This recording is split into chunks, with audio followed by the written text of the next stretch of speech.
Halo pejalan sunyi, selamat datang di Jalan Sunyi, ruang berbagi ragam literasi, terutama sastra dan teater.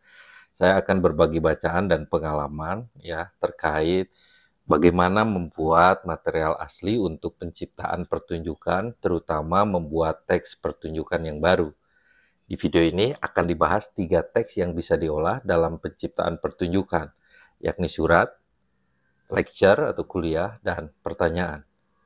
Sebelum menyimak pembahasan lengkapnya, dukung channel ini dengan subscribe, like, komen, dan share video ini.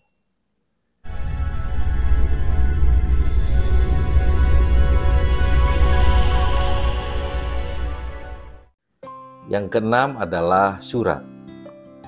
Teks lain yang bisa diolah sebagai bahan dalam penciptaan pertunjukan yang baru adalah surat. Di surat sebagai bentuk komunikasi pribadi dapat menjadi alat yang sangat kuat dalam penciptaan pertunjukan. Surat membawa serta nuansa keintiman, ketulusan, dan emosi yang mendalam yang bisa sangat efektif dalam mengungkapkan perasaan, pikiran, atau cerita yang ingin disampaikan. Surat adalah bentuk tulisan yang memiliki banyak potensi untuk menggali perasaan dan ide, dan seringkali membawa audiens lebih dekat dengan sudut pandang atau pengalaman pribadi. Surat dapat digunakan untuk menyampaikan perasaan intim atau melibatkan audiens dalam suatu diskusi sosial atau politik yang lebih luas. Berikut adalah beberapa ide kreatif tentang bagaimana surat bisa digunakan dalam penciptaan seni pertunjukan. Yang pertama adalah surat dari tokoh sejarah. Gunakan surat yang ditulis oleh tokoh sejarah atau figur terkenal untuk menyampaikan perspektifnya tentang peristiwa besar atau isu-isu sosial penting. Surat ini bisa menjadi cara yang efektif untuk menggali emosi, nilai, atau pemikiran seseorang pada masa lalu. Misalnya surat dari Soekarno misalnya kepada rakyatnya, misalnya ya, setelah proklamasi kemerdekaan, lalu berbicara tentang cita-cita dan harapan untuk bangsa Indonesia. Yang kedua adalah surat dari sahabat pena. Jadi menciptakan surat yang ditulis oleh seseorang dalam kehidupan Anda atau mungkin karakter yang fiksi kepada sahabat penanya, lalu memberikan pandangan tentang kehidupan atau pengalaman pribadi mereka. Misalnya surat dari seorang anak yang tinggal di kota kecil kepada sahabat penanya di luar negeri, misalnya bercerita tentang harapan dan ketidakpastian masa depan misalnya ya. Yang ketiga adalah surat kepada diri sendiri di masa depan. Menggunakan surat untuk menulis kepada diri sendiri di masa depan atau berisi harapan, ya, ketakutan, dan refleksi pribadi tentang kehidupan. Surat ini bisa sangat introspektif ya, dan memberi pandangan mendalam tentang perkembangan pribadi seseorang. Misalnya surat yang ditulis oleh seorang pelajar untuk dirinya sendiri yang akan dibaca 10 tahun kemudian tentang impian dan tantangannya di masa itu. Yang keempat adalah surat dalam bentuk monolog. Menggunakan surat sebagai monolog dalam sebuah pertunjukan teater, ya, ini bisa terjadi. Jadi karakternya bisa membaca surat kepada audiens, membagikan perasaan dan konflik internalnya. Dan surat ini bisa menjadi alat untuk mengekspresikan pemikiran dan perasaan yang terpendam. Misalnya seorang tokoh membacakan surat terakhir dari orang yang telah meninggal, lalu mengungkapkan penyesalan atau pemikiran terakhirnya. Yang kelima adalah surat dari masa lalu ke masa kini. Jadi menciptakan surat yang ditulis di masa lalu tetapi ditujukan untuk masa kini. Surat ini bisa menawarkan perspektif tentang bagaimana nilai atau ide telah berubah seiring waktu. Misalnya surat dari seorang perempuan yang hidup di abad ke-19 misalnya, lalu menulis tentang perjuangan untuk hak-hak perempuan, yang kemudian dibaca oleh seorang wanita modern yang berjuang untuk kesetaraan gender. Yang keenam adalah surat yang ditulis oleh audiens. Mengajak audiens untuk menulis surat sendiri selama pertunjukan, lalu kemudian akan dibacakan atau dibahas sebagai bagian dari karya. Ini menciptakan keterlibatan langsung dan memungkinkan audiens untuk mengekspresikan pengalaman pribadi mereka. Contohnya surat kepada orang tua ya, yang mengungkapkan perasaan atau masalah yang tidak pernah diungkapkan sebelumnya misalnya. Lalu dibaca di depan umum untuk menunjukkan bagaimana kerapuhannya atau kerentanannya. Yang ketujuh adalah surat yang menyentuh isu sosial dan politik. Menulis surat yang merespon isu sosial atau politik terkini, jadi menggunakan format surat untuk mengkritik, memohon, atau menyampaikan solidaritas. Surat ini bisa menjadi alat untuk membahas ketidakadilan atau mengajak perubahan. Misalnya surat dari seorang aktivis kepada pemimpin dunia, mengutuk kebijakan-kebijakan yang merugikan atau menyuarakan pentingnya reformasi. Atau yang kedelapan, surat yang tidak pernah dikirim. Membuat surat yang ditulis tetapi tidak pernah dikirimkan sebagai cara untuk mengungkapkan perasaan yang tidak pernah dibagikan. Ini bisa berfungsi sebagai bentuk terapi ya, atau refleksi untuk karakter yang tidak bisa berbicara langsung kepada orang yang ditujunya. Misalnya surat yang ditulis oleh seorang anak kepada orang tuanya yang telah meninggal, berisi penyesalan dan harapan untuk bisa berkomunikasi dengan mereka setelah kematiannya. Lalu yang kesembilan adalah surat dari orang yang berbeda waktu. Surat yang ditulis oleh seseorang yang berasal dari waktu atau tempat yang berbeda, memberikan pandangan mereka tentang dunia dan membandingkan kenyataan mereka dengan kenyataan audiens. Misalnya surat dari seorang yang hidup pada masa penjajahan yang ditulis kepada generasi muda Indonesia sekarang, membahas perjuangan dan harapan. Yang ke-10 adalah surat yang mengubah perspektif. Surat yang ditulis oleh karakter atau individu yang memberi pembaca perspektif baru tentang sesuatu yang mereka anggap biasa atau tidak penting. Misalnya surat yang ditulis oleh seorang imigran atau migran yang menjelaskan pengalamannya dengan dunia baru yang penuh tantangan, yang membuat pembaca berpikir ulang tentang ide mereka ya, tentang rumah atau tentang identitas. Menggunakan surat dalam karya seni atau pertunjukan memberi kesempatan untuk mengeksplorasi ide-ide besar dan kecil, dari perasaan pribadi hingga isu sosial politik dengan cara yang sangat mendalam dan bisa penuh makna ya. Sebuah surat bisa membawa audiens ke dalam dunia seseorang, membiarkan mereka merasakan apa yang dirasakan karakter, serta memberi mereka cara untuk memahami ide yang lebih besar tentang waktu, tentang tempat atau masalah sosial. Yang ketujuh adalah lecture atau kuliah. Kuliah dalam konteks pertunjukan ini bisa menjadi cara yang sangat efektif untuk menyampaikan informasi secara mendalam, sekaligus juga bisa mengajak audiens merenungkan. Dengan gaya penyampaian yang mirip ceramah, Anda bisa menggabungkan antara fakta, teori, dan ide-ide yang besar untuk membentuk bagian integral dari karya seni. Berikut adalah beberapa ide tentang bagaimana kuliah bisa diterapkan secara kreatif dalam pertunjukan. Yang pertama adalah kuliah tentang fenomena sosial. Kuliah yang menggali fenomena sosial tertentu seperti ketidaksetaraan gender atau dampak media sosial pada kehidupan saat ini. Anda dapat menggunakan kuliah ini untuk menyampaikan wawasan tentang isu-isu yang lebih besar ya di dalam masyarakat. Misalnya kuliah tentang pengaruh media sosial terhadap kesehatan mental generasi muda. Lalu menyertakan data dan cerita pribadi yang membuat audiens berpikir lebih dalam tentang penggunaan teknologi dalam kehidupan sehari-hari. Yang kedua adalah misalnya kuliah tentang sejarah atau konteks budaya. Misalnya kuliah yang menghubungkan antara pertunjukan dengan konteks sejarah atau budaya yang lebih luas ya. Memberikan audiens pemahaman lebih dalam tentang latar belakang atau makna dari cerita yang disajikan. kuliah tentang revolusi budaya di Indonesia dengan fokus pada misalnya bagaimana seni dan teater digunakan sebagai alat perjuangan selama masa-masa perubahan sosial. Yang ketiga adalah kuliah tentang topik ilmiah atau filosofis.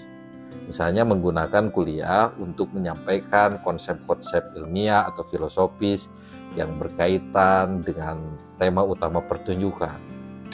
Misalnya seperti teori evolusi atau pemahaman tentang alam semesta atau pemikiran eksistensial tentang hidup dan mati. Misalnya kuliah tentang konsep waktu misalnya ya, yang mengaitkan teori ilmiah dengan pengalaman pribadi si tokoh dalam cerita yang berkaitan dengan perjalanan waktu atau kelam. Yang keempat adalah kuliah tentang psikologi manusia. Misalnya ini caranya adalah menggunakan kuliah untuk mengeksplorasi konsep-konsep psikologis seperti cara orang memproses trauma, dinamika hubungan antar pribadi, atau pemahaman tentang identitas diri. Misalnya adalah kuliah tentang perkembangan psikologi manusia. Jadi fokusnya misalnya pada perubahan identitas selama masa remaja atau dampak trauma terhadap kesehatan mental misalnya. Yang kelima adalah kuliah tentang perubahan dan kemajuan.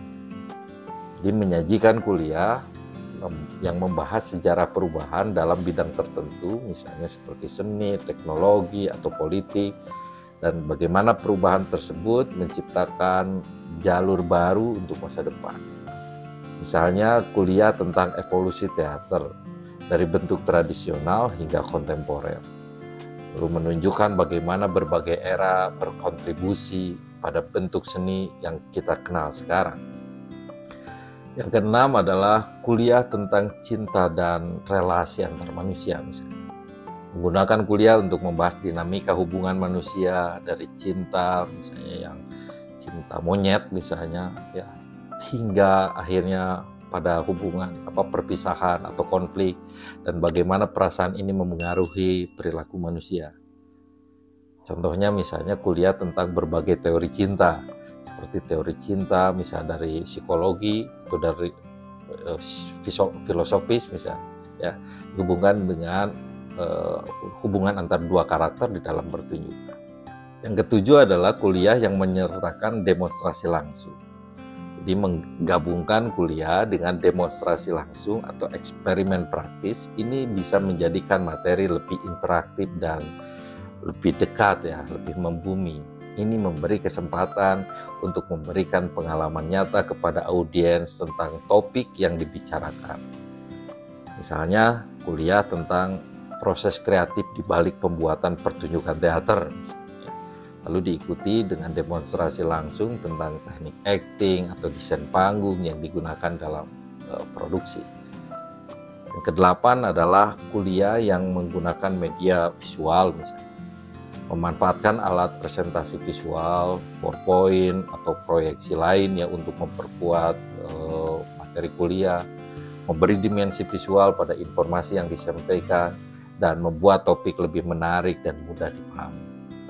Misalnya kuliah tentang dampak perubahan iklim global dengan gambar atau grafik yang menggambarkan data dan perubahan iklim yang terjadi di seluruh dunia.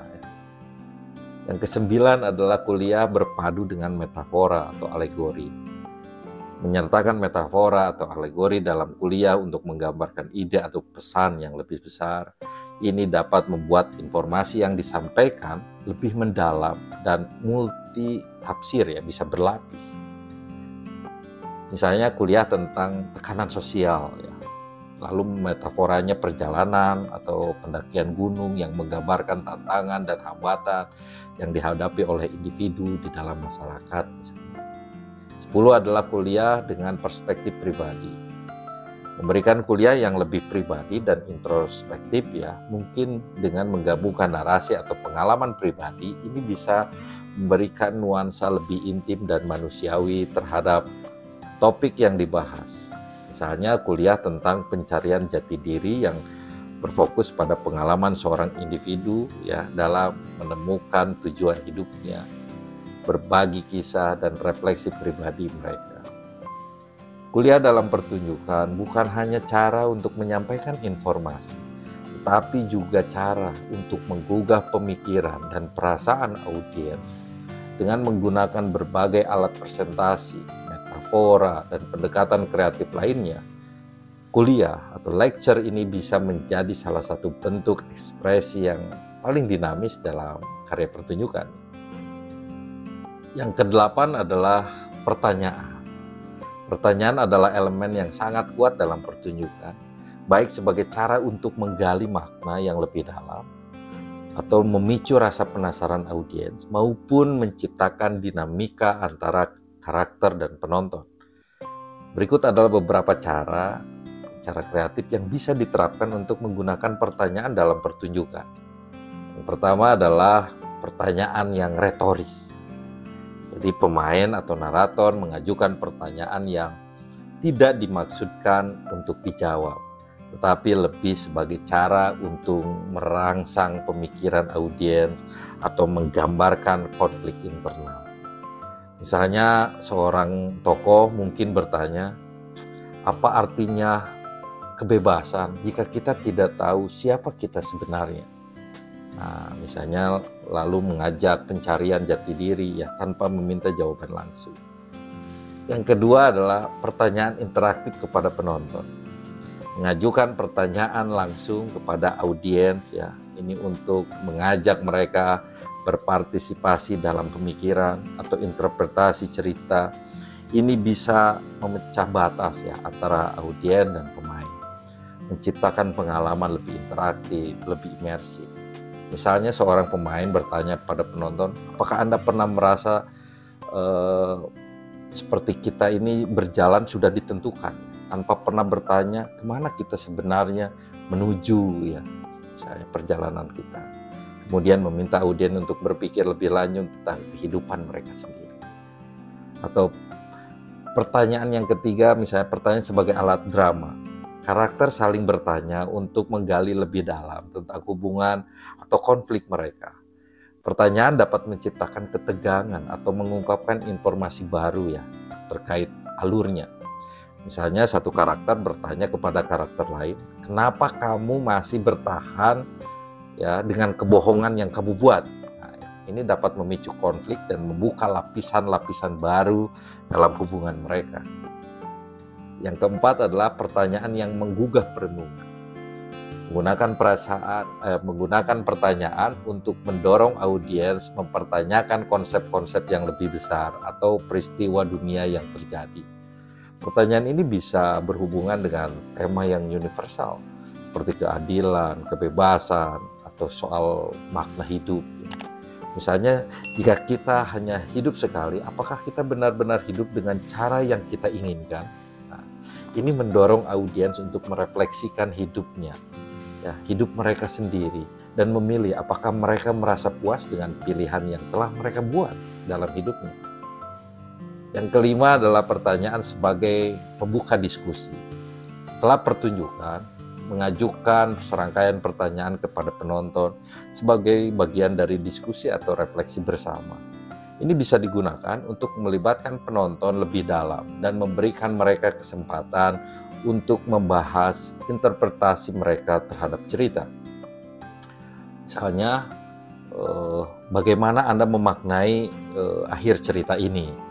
Apakah itu bisa menyarankan adanya pikiran sesuatu, perubahan, atau justru menunjukkan bahwa segalanya sama aja misalnya ya. Yang keenam adalah pertanyaan yang tidak pernah dijawab. Jadi membiarkan beberapa pertanyaan tetap terbuka dan tidak terjawab, ini memberikan penonton kebebasan untuk berimajinasi atau bisa menarik kesimpulan mereka sendiri tentang cerita. Ini juga bisa menambah ketegangan atau misteri.